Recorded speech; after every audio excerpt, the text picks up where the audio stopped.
नमस्कार मित्रांनो, आपलं सर्वांचं हार्दिक स्वागत आहे. आज आपण एका निसर्गरम्य वातावरणामध्ये इथे आलो आहे आणि मौसम खूप सुहान आहे आणि नक्कीच मित्रांनो, आज आपण नागपूर हिंगणी या महामार्गावर आहे. या महामार्गावरून जाताना आपल्याला एक घनदाट जंगल लागते. आणि बरं का मित्रांनो, या घनदाट जंगलातून जाताना आपल्याला थांबण्याचा मोह कुणाला होणार नाही. ते थोडा वेळ थांबावे, थोडी विश्रांती घ्यावी आणि पुढील प्रवासाला निघावे. तिथून जाताना मावळणारा सूर्य, पक्षी, हिरवीगार झाडे आणि घनदाट जंगले, उडणारे पक्षी, फुलांची झाडे हे सर्व पाहत असताना आपणा सर्वांना मनोमन आनंद होत असतो.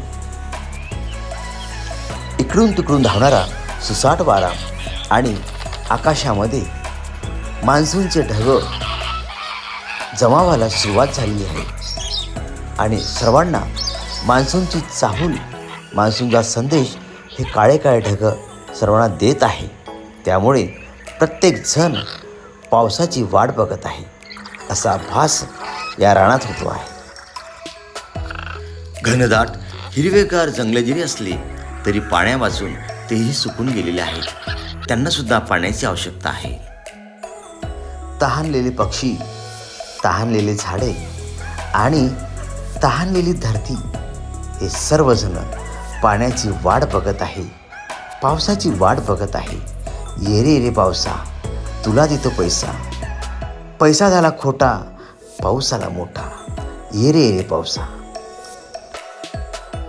माणसांच्या गर्दीच्या आवाजापासून दूर, मोटार गाड्यांच्या कर्कश आवाजापासून दूर, तिथे फक्त शांत आणि निर्मळ वातावरण.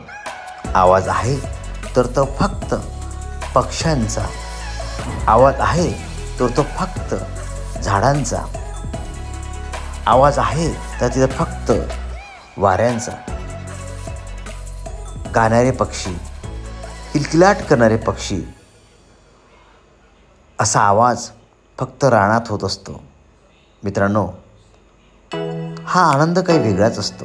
म्हणून एकदा तरी तिथे जाऊन आपण त्या विश्वात रमून जावे आणि इतरांना सांगावे. तर चला मित्रांनो, आम्ही आपला निरोप घेतो आहे आणि आपण लवकर भेटूया नवीन स्थळी, नवीन स्थळाची माहिती घेऊन. सर्वांचे खूप खूप धन्यवाद.